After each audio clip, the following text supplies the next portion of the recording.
Bonjour à tous, c'est Elérina, médium. Donc aujourd'hui, je vais traiter d'un sujet d'actualité dont tout le monde parle en ce moment en France, peut-être même à l'étranger. C'est sur l'affaire Jubilard, Cédric Jubilard. Est-ce que c'est bien lui qui a déposé le corps de sa, sa femme décédée? Il a avoué que c'était lui le meurtrier. Est-ce que c'est bien lui qui a déposé le corps à 15 km de leur domicile, 15 km pour aller, 15 km pour le retour. Il y avait les enfants qui dormaient, ils étaient seuls dans leur lit, dans la maison, personne pour les surveiller. Et je veux savoir, moi je veux savoir parce que je n'y crois pas à cette histoire, je n'y crois pas. C'est monté de toutes pièces. Voilà, à mon avis, maintenant l'erreur est humaine, je peux me tromper. Mais à mon avis, ce n'est pas lui. Et je vais voir avec les cartes. C'est vrai qu'on en parle beaucoup. C'est vrai que, bon, je ne vais pas parler des enfants parce qu'ils sont assez traumatisés comme ça. Les pauvres petits, je ne pense pas qu'ils s'en remettent un jour. Bon, je le leur souhaite de tout cœur. Je leur souhaite de vivre une vie à peu près normale. On ne va pas dire normale parce que sans leur maman, dans les circonstances où elle a disparu, et leur père est bien sûr l'auteur de ce crime. Donc, je ne lui donne pas des circonstances atténuantes. Moi je serai parmi les jurés. Attendez, je lui donne la peine maximale, perpète, perpète. Voilà. Ben, il a donné la mort, normalement, en France. Maintenant, depuis Badinter, ben, il n'y a plus ça. Mais avant Badinter, il y avait encore la peine capitale en France. Bon, alors les gens, ben, ils se disent qu'ils sont protégés, ils se disent que de toute façon on ne pourra rien leur faire, à part les mettre en tôle. Alors, ben, écoutez, je vais voir ce qu'il en est de cette affaire. Mon Dieu, 5 ans et demi, après 5 ans et demi, il avoue être le meurtrier de sa femme. Delphine, la pauvre Delphine. Moi, je les suis dès le début. Ceux qui me suivent depuis longtemps, moi, je suis cette affaire depuis que c'est arrivé, entre la nuit du 15 au 16 décembre 2020. Voilà.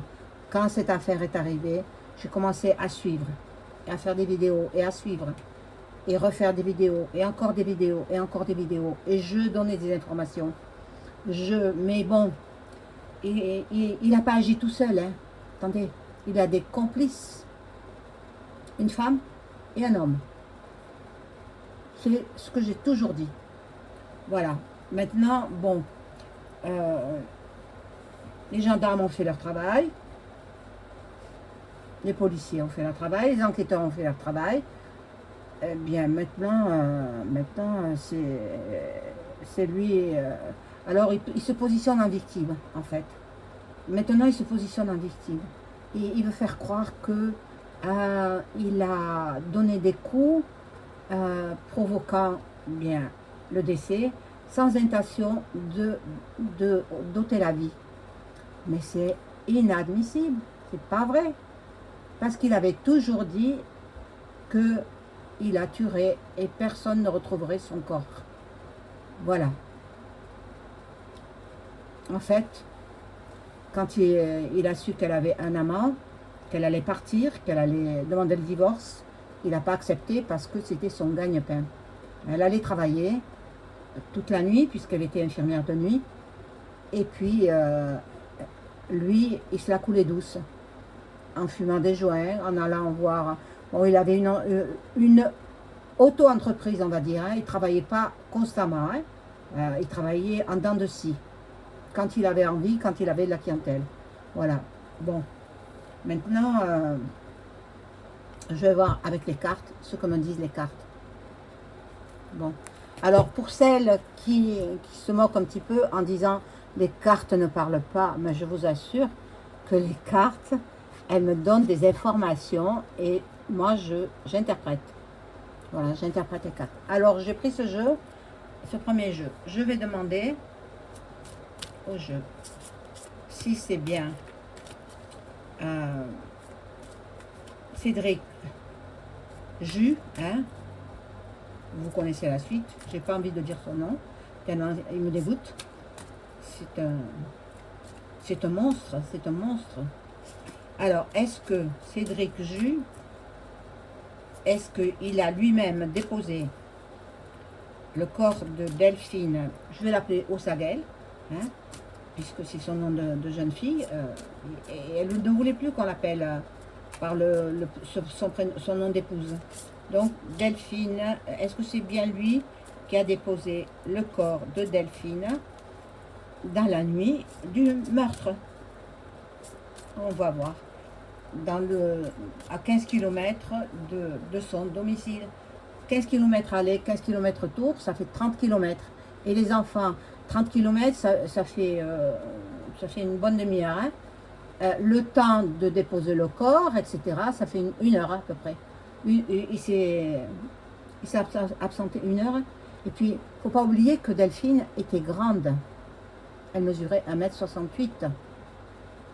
Ben, j'ai des informations. Hein. Attendez, je tire les informations où je les trouve. Hein.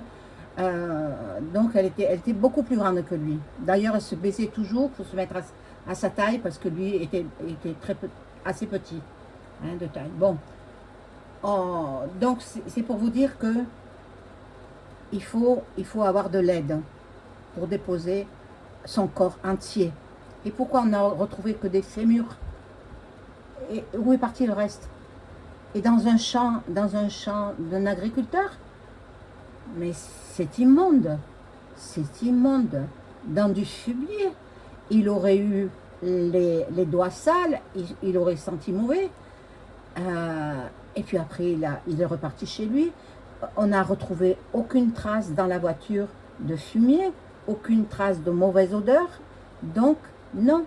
Dans un premier temps, il ne l'a pas mise là où il a amené les enquêteurs. Donc, bon, moi, c'est mes premiers ressentis.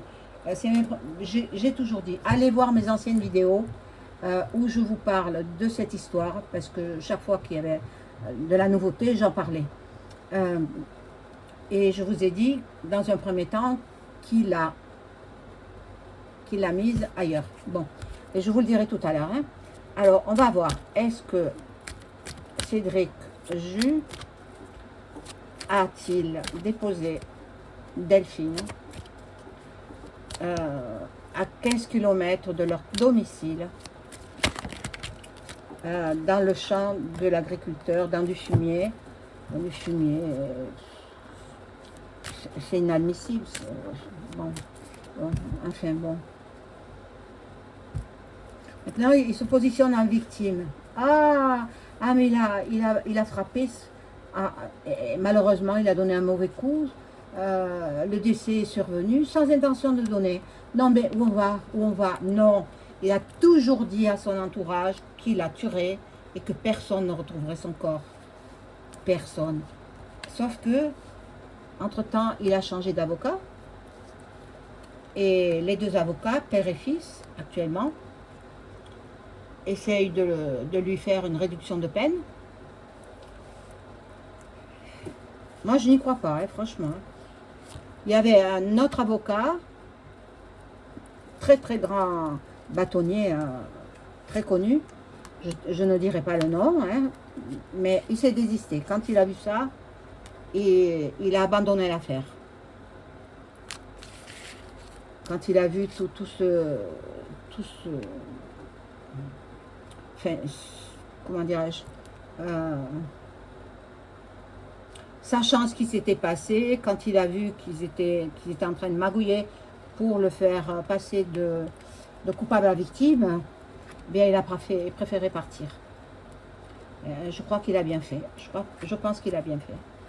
Bon, alors, est-ce que Cédric Jus Billard. Il me dégoûte tellement que j'ai même pas envie de prononcer son nom. Est-ce que c'est lui qui a déposé lui-même le corps de Delphine Ossagel dans le tas de fumier d'un agriculteur?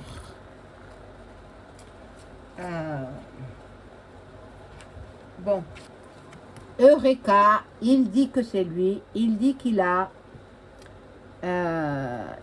trouvé la bonne solution. Bon, on la lui a soufflé, hein, cette solution, on la lui a soufflé. Mais attendez la suite. Hein. Bon, ben, il est toujours emprisonné. De toutes les façons, il ne sortira pas de sitôt. Hein. Il ne sortira pas de sitôt. Bon. Il a des ennemis, beaucoup lui en veulent, en priorité ses enfants, dont le petit garçon, Louis, ne veut plus l'appeler papa. Il appelle par son prénom, il appelle Cédric. Papa n'existe pas, papa, il n'a pas de papa, et il n'a plus de maman, alors, ben voilà, son fils a assisté à une partie de la scène de crime, voilà, et il est traumatisé à vie, cet enfant.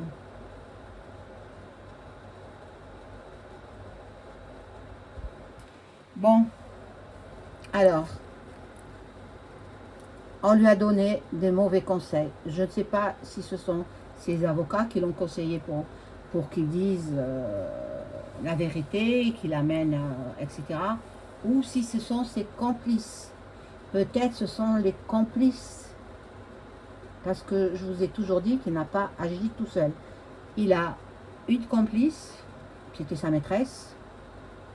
Hein, et puis, je ne la nommerai pas parce que, bon... alors, lui, il avait le droit d'avoir des maîtresses et elle n'avait pas le droit d'avoir des amants. Mais où on va? On va... Enfin, bon, donc,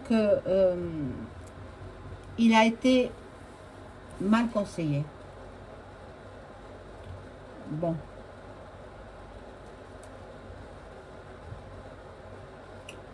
On lui a dit de trouver un endroit en campagne, dans la nature, un lieu qui n'avait pas été fouillé, comme par hasard. Comme par hasard. Il y a eu beaucoup de bavardages, hein, beaucoup d'échanges verbaux. Vous savez qu'il avait son téléphone portable, hein, en prison. Attendez, soi-disant qu'on lui mettait la lumière allumée toute la nuit, etc. Moi, je n'en crois pas un mot. Hein. Même si les avocats écoutent ma vidéo, ben, moi, je ne les crois pas. Je ne les crois pas. Je suis dans mon plein droit de ne pas les croire. Hein. Ils sont payés avec l'argent du contribuable, hein, n'est-ce pas, pour faire libérer le plus rapidement possible le meurtrier. Bon, on serait à l'époque avant Badinter, il aurait eu la peine capitale. Voilà. Bon.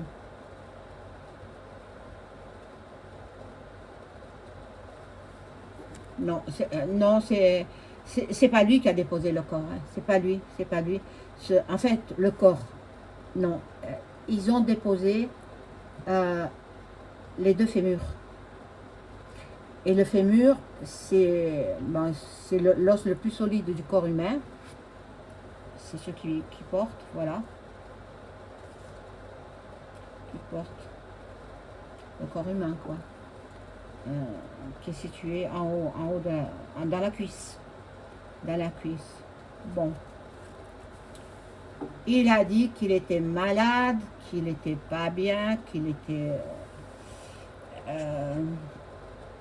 mal dans cette prison. Donc,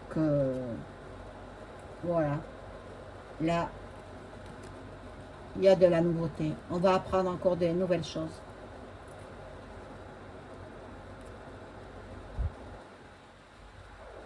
Ah oui, il dit qu'il était amoureux de sa femme, qu'il n'a pas supporté qu'elle aille avec un autre. Et quand on est amoureux d'une femme, on ne la trompe pas, n'est-ce pas? Non, non, non, non, ce n'est pas lui. Lui, il a simplement changé le scénario avec ses complices. Et puis, ses complices ont été enlever les fémurs de Delphine en attendant que les résultats soient dévoilés. Ça peut prendre encore quelques jours parce que les fémurs, ils sont allés à Paris voir si ça correspond au fémur de la pauvre Delphine. Bon, je vais prendre un autre jeu parce que cet homme-là, si on peut appeler ça un homme, moi j'appellerais pas ça un homme, et il n'a pas pensé à ses enfants. Alors il dit que pour avoir une tombe pour les enfants, pour qu'ils aillent se recueillir, il fallait qu'il y pense avant, non? Non, je suppose quand même. Donc, bon, soi-disant qu'il est sous traitement médical, j'en crois pas un traître mot, pas du tout. Parce s'il était vraiment sous traitement médical, il a su retrouver où était le champ rempli de fumier, enfin avec du fumier et autres substances, hein, plein de la terre, etc. Bon, alors moi je vais voir avec le tarot de Béline. Béline. Je vais demander, je vais poser des questions. Est-ce que Cédric J.Billard a déposé lui-même en 2020, le jour de son crime, est-ce qu'il a déposé lui-même le corps de sa femme morte dans le champ de l'agriculteur? Je ne me souviens pas du nom de ce village. Maloc, je crois, Maloc. Oui, me semble.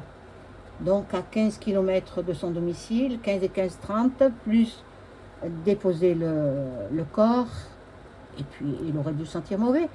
Et puis il avait pas les ongles sales, il sentait pas mauvais. Après il a appelé la police. Et puis,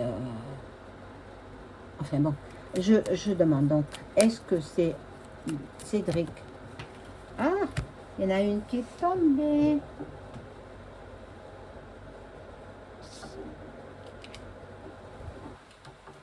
Voilà, je l'ai remise. Est-ce que c'est Cédric Billard qui a déposé lui-même sa femme décédée dans le champ de l'agriculteur, dans du fumier? Horrible, horrible. Et je vous assure, le fumier, ça sent vraiment très, très, très mauvais, hein. Alors, bon, les gendarmes, ils auraient dû s'apercevoir qu'il sentait mauvais, hein. Ensuite, il est revenu chez lui et il a mis la couette à tourner dans la machine à laver. La couette qui était tachée de sang, puisqu'ils se sont querellés, il a frappé. Il a frappé, il lui a donné un coup de poing qui a fait sauter ses lunettes. Voilà, et elle a saigné du visage. Alors, est-ce que c'est lui qui a déposé le corps de sa femme décédée dans le champ de l'agriculteur? En 2020, hein, nous étions 5 ans et demi en arrière, hein. Alors, tout le monde dit 6 ans en arrière. Non, non, ça fera 6 ans au mois de décembre 2026. Nous sommes au mois de juillet 2026. Donc, ça fait 5 ans et demi. Hein. Donc, regardez, la carte retournée. Il pensait, voilà, donc, non, non. Et il pensait toucher de l'argent pour incarcération abusive. Ah ben non. Non, mon pauvre. Non, non. Bon, ça c'est lui, enfin, retourné. La carte retournée. Là, il y a les clés. Regardez. Vous voyez, il est cloîtré. Non, il était en tôle. Donc ce n'est pas lui. Ce n'est pas lui. Ce sont ses complices. Donc l'homme et la femme, peut-être l'homme tout seul, ou peut-être la femme toute seule, elle est allée voir, elle a ouvert, parce que moi j'avais dit au tout début que il avait mis dans un caveau qu'il connaissait bien. Il se vantait de savoir ouvrir un caveau facilement. Donc il a repéré un caveau abandonné et c'est par là qu'il est rentré. Il y avait un trou béant à l'arrière du cimetière. C'est le cimetière le plus proche de son domicile, qui se situe peut-être à 1 km ou 2 km de leur domicile, mais pas plus, pas plus. Voilà où il a mis en premier lieu. Il a mis dans un caveau. Il a recouverte de chaux pour les odeurs, pour ne pas attirer les animaux, etc. Et il a refermé le caveau et puis il est reparti. Mais les joints du caveau, ils étaient neufs. Pourquoi ceux qui s'occupent d'aller faire des recherches, pourquoi n'ont-ils pas ouvert le caveau que j'avais dit? J'avais dit exactement où elle se trouvait. L'emplacement du caveau, j'avais dit exactement dans quel caveau il était. Elle était, pardon. Maintenant, il faut remonter à 5 ans en arrière, mes vidéos. Il faut les regarder, les visionner. Et puis, vous en apprendrez des choses. Vous en apprendrez. Mais dans tous les cas, ce n'est pas lui. Alors, je vais demander si c'est un homme, un de ses complices, qui a amené juste les 2 fémurs. Il a enlevé les fémurs parce qu'il ne reste plus rien. Toutes les chairs ont été mangées par les vers. C'est horrible, horrible, horrible. C'est pour ça que, bon, moi je voudrais bien que le gouv légifère sur la peine de M. Hein? Vous avez compris, je ne peux pas dire le mot en entier, parce que comme ça, il y en aura beaucoup, hein, encore. Tant qu'ils ne mettront pas une loi pour empêcher ce genre d'actes dramatiques qui ôtent la vie des gens, eh bien, des petites filles seront tuées, des femmes seront tuées, et puis ils s'en fichent, les meurtriers, ils s'en fichent. Ils savent qu'ils n'auront pas, ils auront une peine de prison, et puis c'est tout, ça s'arrête là. Tandis que s'ils ont une peine capitale, ben là, ils auront peur. Hein? Ils auront peur de passer dans le couloir de la M au RT. Donc, bon, je vais demander si c'est... est-ce que c'est l'homme qui est complice de Cédric Jus qui a amené les 2 fémurs dans le champ de l'agriculteur, qui était en larmes quand il a appris ça. Le pauvre homme, il n'en revenait pas, il était choqué. Mais vous vous rendez compte? Vous vous rendez compte si c'est grave? Très très grave. Alors, moi je pense qu'il joue le kit ou double. Et moi je pense que c'est le double qui va l'emporter, quoi. Bon, alors là, je pose la question. Est-ce que c'est un homme complice de... je ne veux pas dire son prénom, je vais dire Jubilard. Est-ce que c'est un homme qui a déposé les 2 fémurs dans le champ de cet agriculteur, dans le fumier? Il a été ouvrir, mais bon, elle m'avait dit, j'avais fait des écritures automatiques, et elle m'avait dit que elle avait été changée plusieurs fois de place. Donc peut-être elle n'était plus dans le caveau, elle était ailleurs. Elle était dans un endroit où il y avait des branchages. Mais comme il restait pratiquement plus rien, que son âme, la pauvre femme. Alors, bon, là ce sont les plaisirs d'un homme incarcéré. Bon,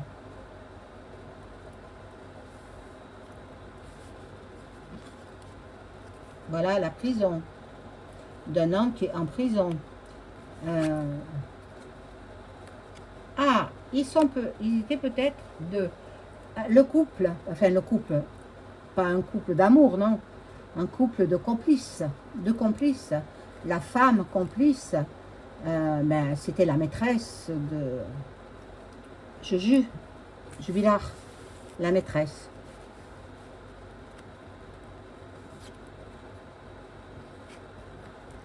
La découverte.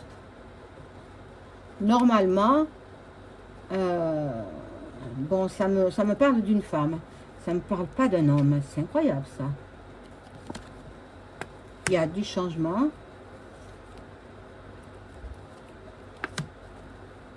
La table.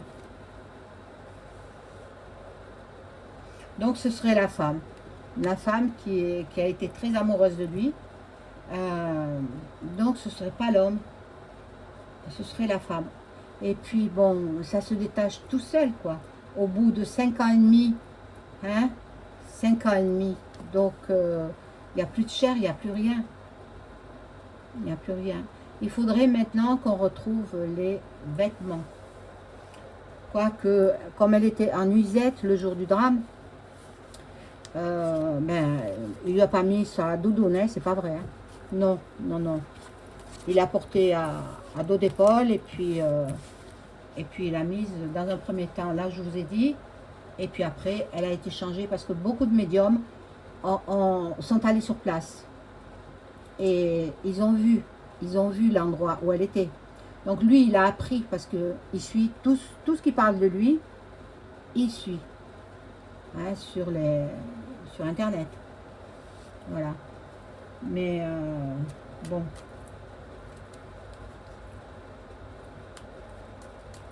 Je vais voir si...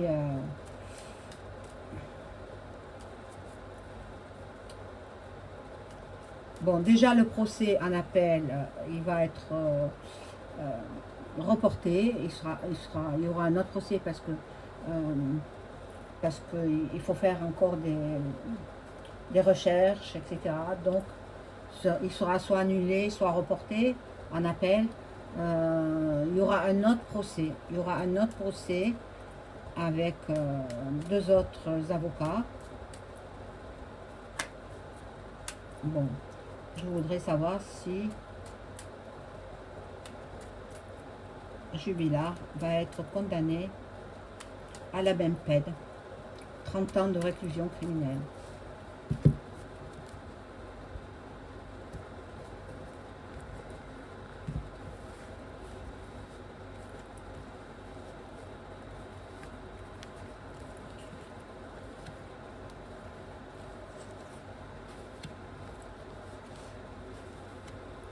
Le procès, il aura lieu sûrement l'année prochaine. Hein.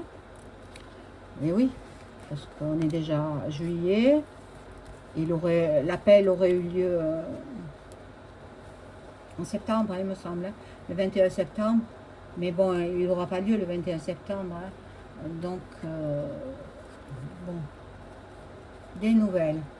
On va en apprendre encore. On va apprendre des choses. Peut-être ils vont retrouver des vêtements. Peut-être ils vont retrouver... Ah, toutes les cartes, elles tombent. Mince alors. On va en apprendre. On va en apprendre. Alors, ma question, c'était, est-ce qu'il va écoper de 30 ans, comme c'était prévu, en première instance?